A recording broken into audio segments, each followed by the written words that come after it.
কোরআনুল কারীমের মধ্যে আছে, খোদার কসম বা কাল্লা ইদা বালাগাতিত তারাকি ওয়াকিলা মান রাক। আল্লাহ তাআলা বলেন মালাকুল মউত আজরাইল যখন রুহু কবজ করতে আসবে, নাফরমান পাপীর রুহুটা কলিজা থেকে টান দিয়া ছিঁড়ে ফেলবে। আর ফেরেশতা আজরাইল যখন ছিঁড়ে ফেলবে, প্রত্যেক নাফরমান পাপীর রুহু এই কণ্ঠনালীর কাছে এসে আটকায় যাবে, আর ভিতরেও যায় না, বাইরেও হয় না। আল্লাহ তাআলা বলেন ওয়াকিলা মান রাক। আত্মীয় স্বজন আশপাশের সবাই বলবে, এখন তাকে চিকিৎসা করবে কে? সে যে ছটফট করতেছে, মাথা লাড়তেছে, এখন ঝাড়ফুঁক দিবে কে? আরে ডাকো, কবিরাজ ডাকো, বৈদ্য ডাকো, কে আসো, তারে ডাকো না, তারে বাঁচাও। কিন্তু আল্লাহ বলেন ওয়াজান্না আন্নাহুল ফিরাক। কিন্তু নাফরমান তো বুঝে ফেলছে আজ তাকে চলেই যেতে হবে। ওয়াজান্না আন্নাহুল ফিরাক ওয়ালতাফাতিস সাকু বিসাক। আল্লাহ তাআলা বলেন ভয়ে, আতঙ্কে, কষ্টে এই নাফরমান তার দুইটা পাও, দুই পায়ের গোসা গোড়ালি একটা আরেকটার সাথে যেমন লাগিয়া রইছে, এতটুকু সাহস হবে না, শক্তি হবে না এই বেঈমান নাফরমান পাপীর যে পাওটা এক সুতা নাড়াবে। আমি এই কয়দিন আগে, এই কয়দিন কি, এই শুক্রবার দিন, এই গত শুক্রবার 26 তারিখ আমার মাহফিল ছিল পাবনা। তা আমি ঢাকার থেকে গাড়িতে গেছি আরিচা ফেরিঘাট, আরিচা পাটুরিয়া ফেরির ঘাটে গিয়ে রাত্রে তখন 9টায়, বরাবর রাত 9টায় অন্ধকারে আমার জন্য ওনারা আপনার স্পিড বোট ঠিক করছে স্পেশালি। তো স্পিড বোটে আমার ওই পারে নিয়ে যাবে মাহফিলে। স্পিড বোটে উঠছি আমরা 6-7 জন। তো স্পিড বোট এরা যখন ছাড়ছে অন্ধকার, আর যখন একটু সামনে গেছে আর ঢেউ বাড়ি মারতেছে, 31 মিনিট সময় লাগছে প্রায় যাইতে ওই পারে। বিশ্বাস করেন, আমি বুঝার জন্য বলতেছি, আমি যে ওই বোটের এক সাইডটা দৌড়ছি এমনে, আর লা ইলাহা ইল্লা আনতা সুবহানাকা ইন্নী কুনতু মিনাজ জালিমিন পড়তেছি মহিউদ্দিন ভাই, একটা সুতা, একটা ইঞ্চি আমি আর আমার পাও নাড়াই নাই। আত না আমার ডরে যে পাও নাড়ালে নিয়ে পড়ে যায়, হাত নাড়ালে নিজে কি হয় পড়ে যায়, এমন ভয় লাগছে ওই মাথা যাওয়া পর্যন্ত যে হাত পাওটাও নাড়াইবার মনে হয় যেন নিঃশ্বাসটা ফেলবার সাহস হচ্ছে না, নিঃশ্বাস ফেলবার সাহস হচ্ছে না। তো আল্লাহ তাআলা কোরআনে বলেন ওয়ালতাফাতিস সাকু বিসাক, মানে এক পায়ের গোসা আরেক পায়ের লগে ভাবে মিলে যাবে। নাফরমানের মৃত্যুর যন্ত্রণায় রুহু বাইরও হয় না, ভিতরেও যায় না, এই অবস্থায় সে পাওটাও নাড়াইবার শক্তি পাবে না। এই অবস্থায় এরপরে কোন কাগজ অথবা আরো উদাহরণ দিছে, মনে করেন কোন শিকের মধ্যে, শিক কাবাব খাইছেন যারা, শিকের মধ্যে গোশত আস্তে আস্তে একটু একটু করে দিয়া এরপরে আগুনে পোড়াইলে শিক কাবাব হয়। এই শিক কাবাবের কাবাব যেমনি টাইনা টাইনা খোলে, সিরা সিরা খোলে শিক থেকে। তো কিতাবের মধ্যে আছে মালাকুল মউত আজরাইল ওই নাফরমানের রুহুটা এইভাবে টাইনা টাইনা ছিঁড়া ছিঁড়া তার এই রুহুটা এখান থেকে বের করে।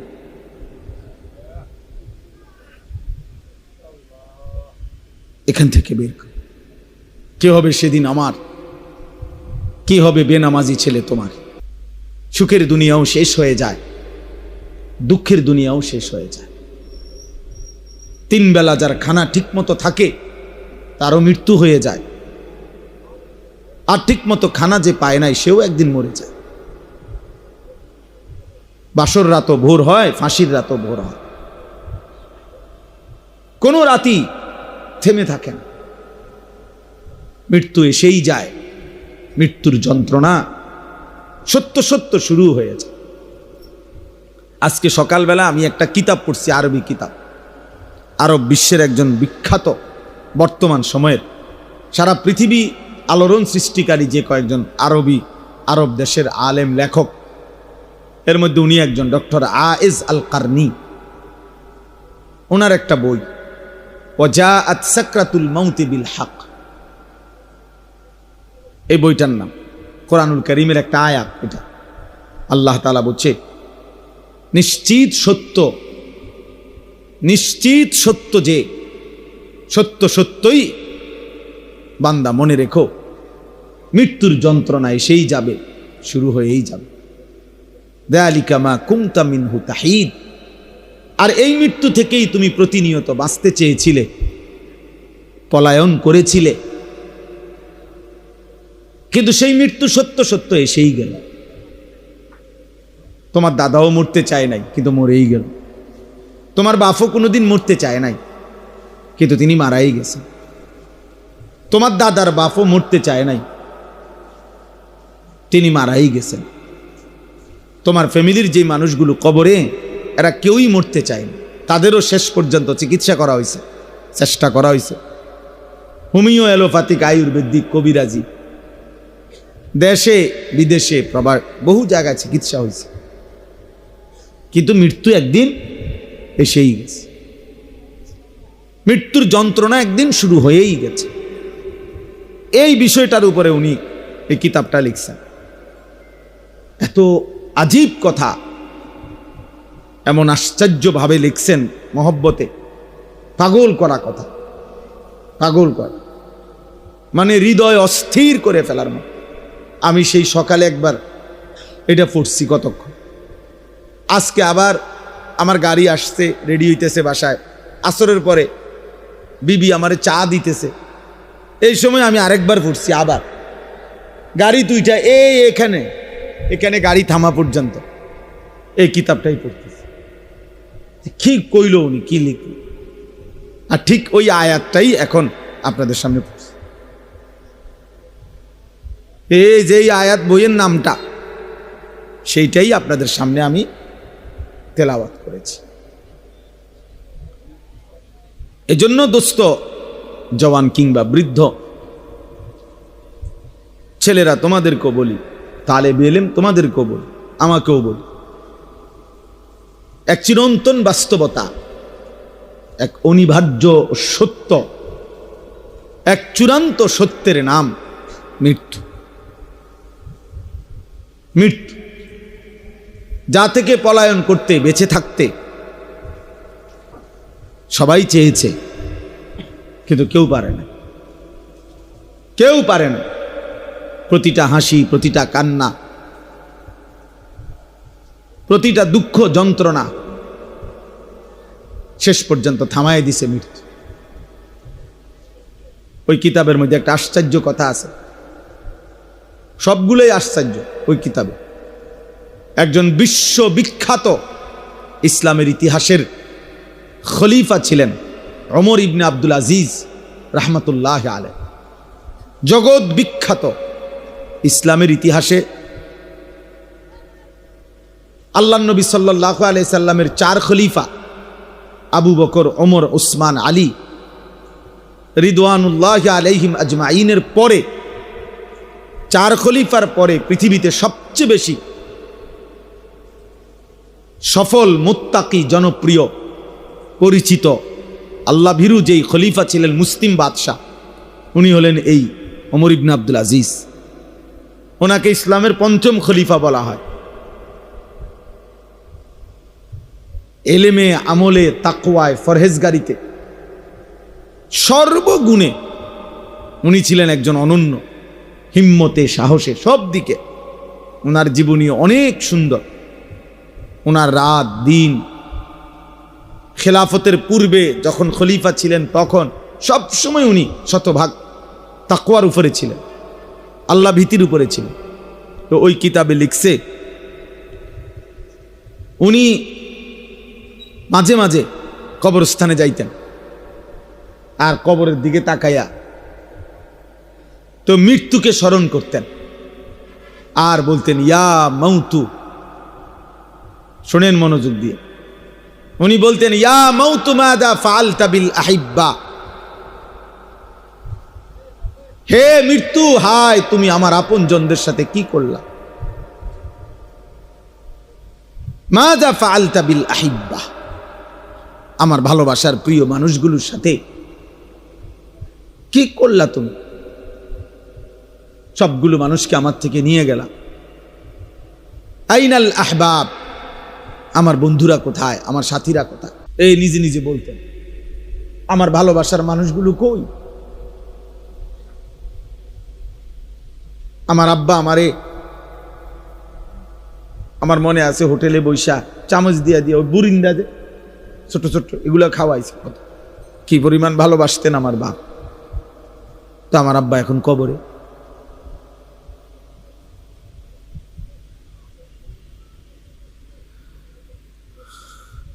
আইনাল আসদিকা, উনি বলতেন আমার বন্ধুরা কোথায়, আমার বন্ধুরা কই। আইনাল জুল্লাস, অর্থ হলো আমি যাদের সাথে বসতাম তারা এখন কই।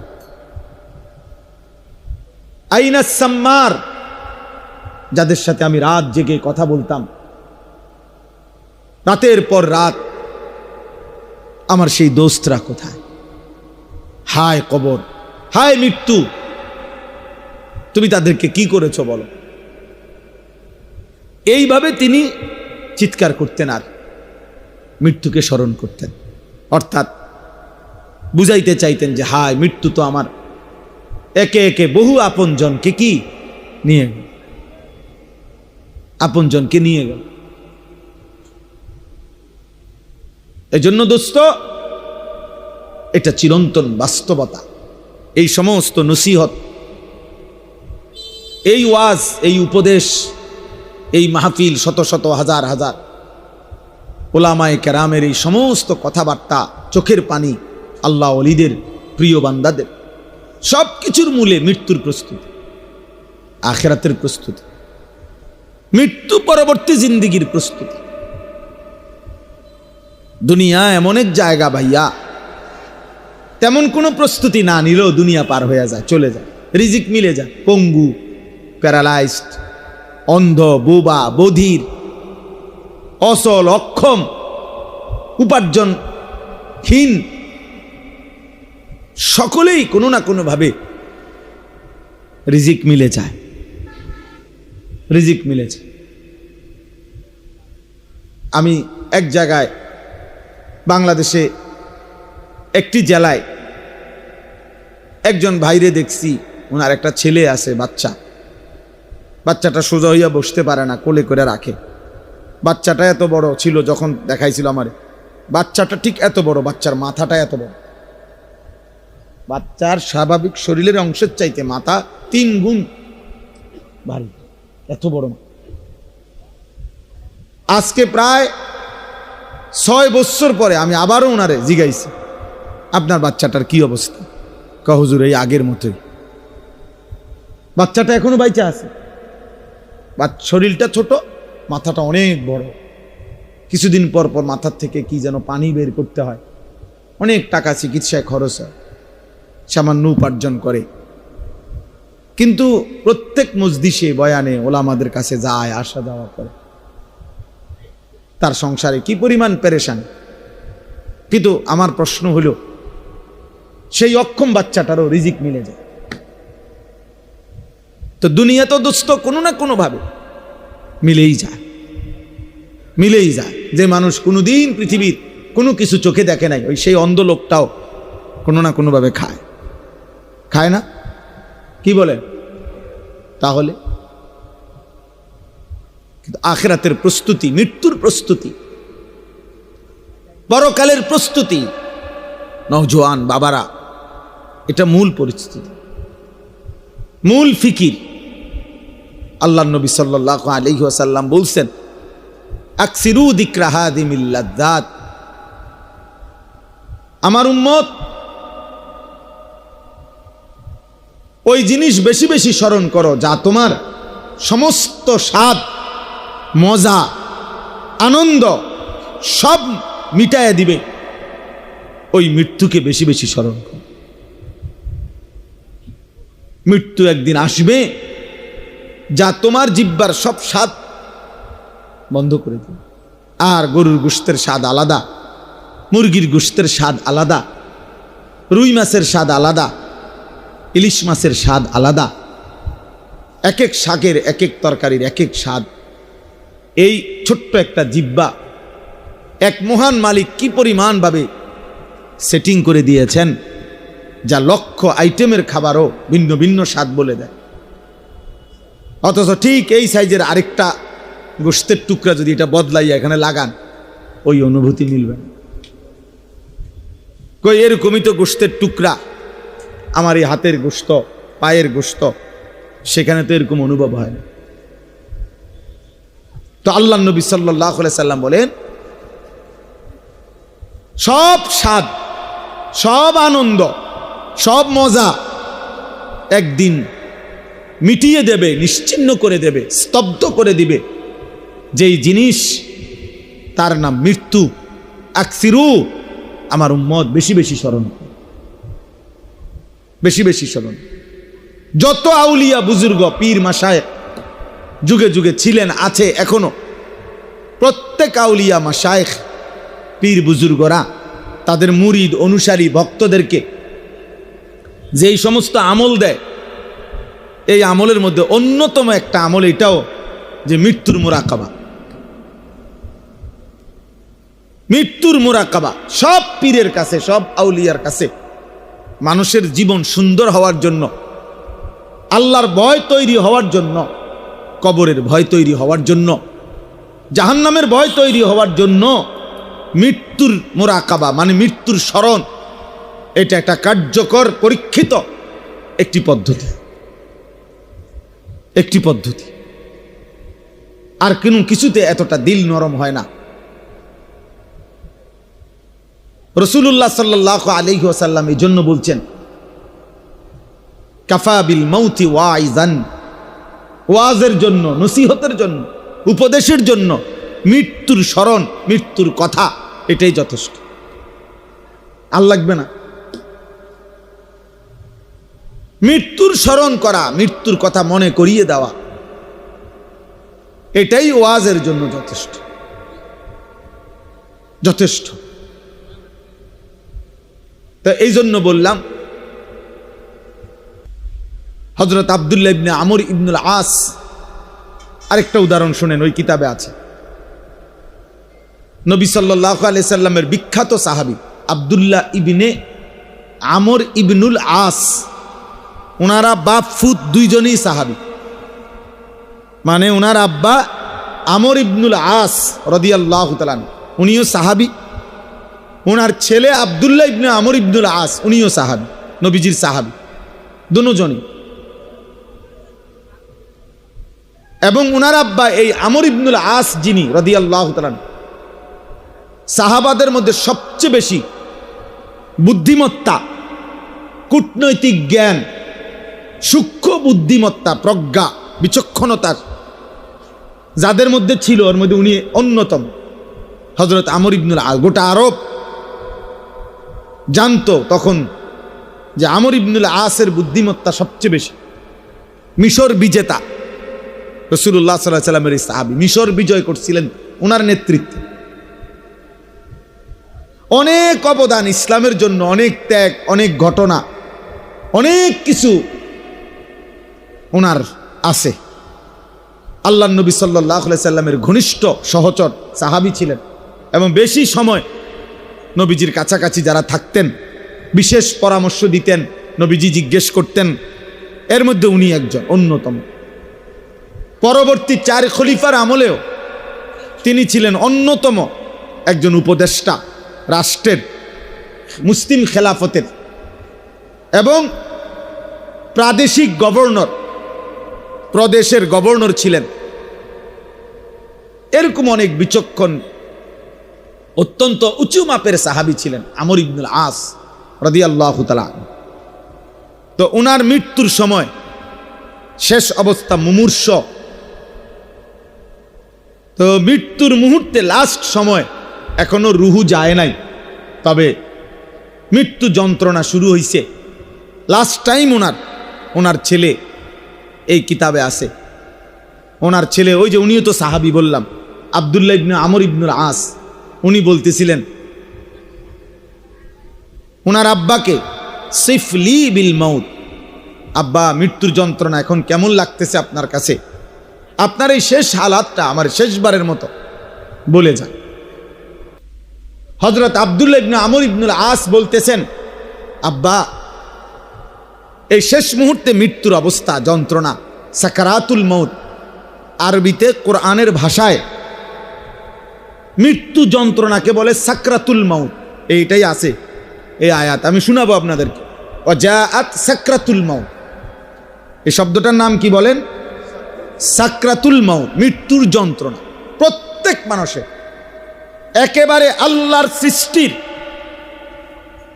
সমস্ত ইনসানের মৃত্যু যন্ত্রণা হবে। একেবারে তিনি যদি সর্বশ্রেষ্ঠ আউলিয়া হয়, সাইয়্যিদুল আউলিয়া, সাকরাতুল মউত উনারও হবে। আবার সবচেয়ে বড় পাপী উনারও হবে। আমাদের প্রিয় নবী সাল্লাল্লাহু আলাইহি সাল্লাম উনারও সাকরাতুল মউত, এই মৃত্যুর যন্ত্রণা হয়েছে। কিন্তু ওই যে বলে কারো কাছে ঝাল মজাদার, যদিও ঝাল খাইতেছে কিন্তু চোখ দিয়া পানি পড়ে, কিন্তু হে আরো খায়। তাহলে কিন্তু ঝাল তো লাগতেছে, ঠিক কথা বুঝেন নাই?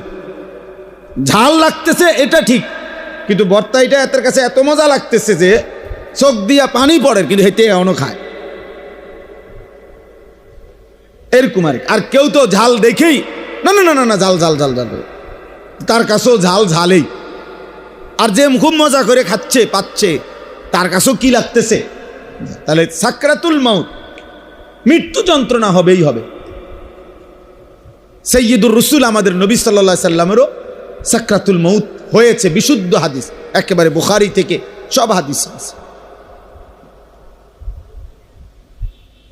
তো ওনার আব্বা যখন এটা বললেন, উনি ওনার আব্বাকে, আব্বা আপনার এই মুহূর্তে শেষ অবস্থায় আপনার মৃত্যুর হালাত কেমন হচ্ছে, এই তখন তিনি বলছেন, আশ্চর্য উদাহরণ দিছে, ইয়া বুনাইয়া, হে আমার প্রিয় সন্তান, কাআন্না জিবালাদ দুনিয়া আলা সাদরি ওয়া ইন্নী আতানাফাসু মিন সাকবিল ইবরা।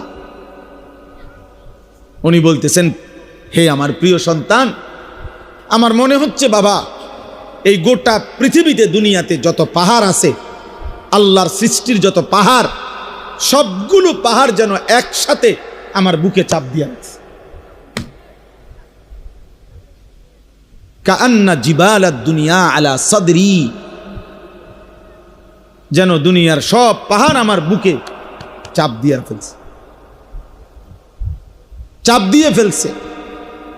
আর শুনেন, এরপরে তিনি বললেন, হে প্রিয় সন্তান, এই অবস্থায় আমি যেন ওয়া ইন্নী আতানাফাসু মিন সাকবিল ইবরা, একটা সুইয়ের ছিদ্র, সুইয়ের ছিদ্র পর্যন্ত না, সুইয়ের ছিদ্র কেন এত বড়, তাহলে একটি সুইয়ের ছিদ্র দিয়ে যেতটুকু জায়গা, আমি যেন এই এতটুকু জায়গায় নিঃশ্বাস নিতেছি।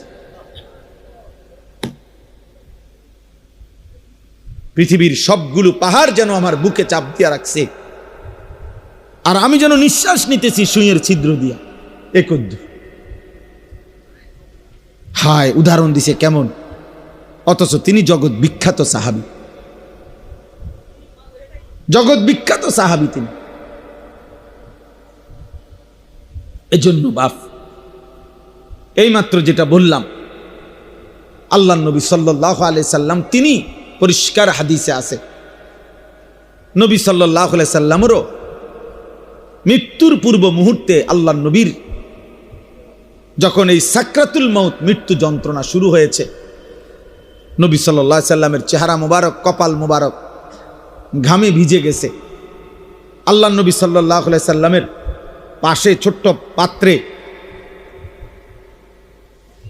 আম্মা জান আয়েশা রাদিয়াল্লাহু তাআলা আনহা, নবীজির বিবি, এক পাত্র ছোট্ট মনে করেন একটা বাটিতে পানি দিছেন, নবী সাল্লাল্লাহু আলাইহি সাল্লাম বারবার নিজের হাত মুবারক আঙ্গুল ভিজাইতেছিলেন পাত্রে, আর চেহারা মুবারক মুছতেছিলেন, এই ঘাম মুছতেছিলেন ওই পানি দিয়ে দিয়া।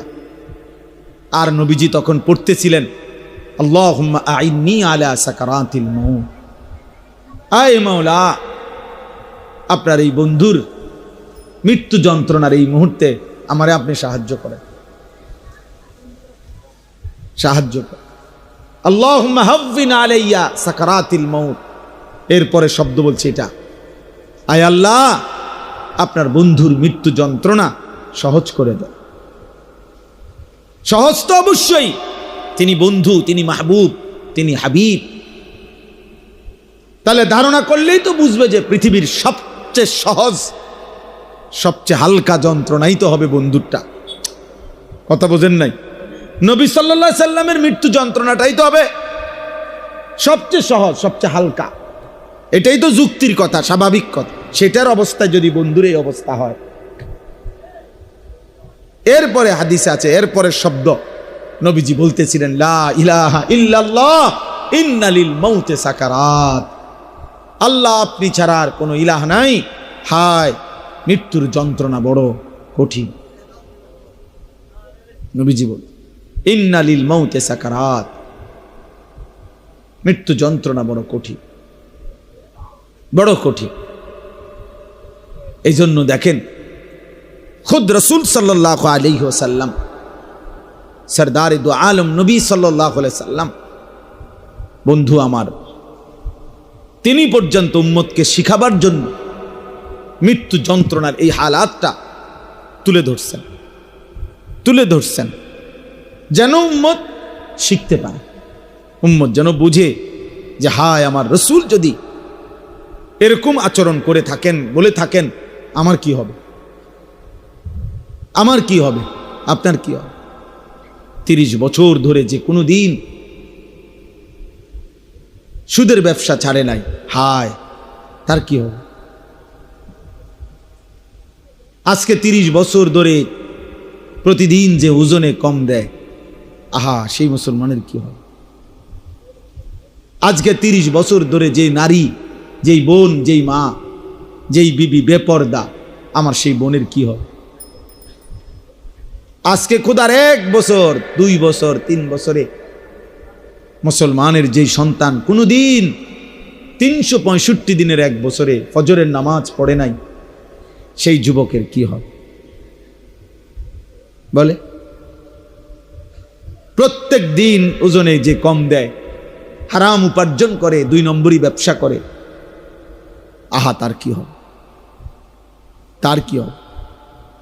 মৃত্যুর এই ভয়াবহ যন্ত্রণা থেকে সে কিভাবে বাঁচে,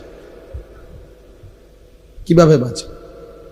কোরআনুল কারীমের মধ্যে আছে, খোদার কসম বা, কাল্লা ইদা বালাগাতিত তারাকি ওয়াকিলা মান রাক। আল্লাহ তাআলা বলেন, মালাকুল মউত আজরাইল যখন রুহু কবজ করতে আসবে, নাফরমান পাপীর রুহুটা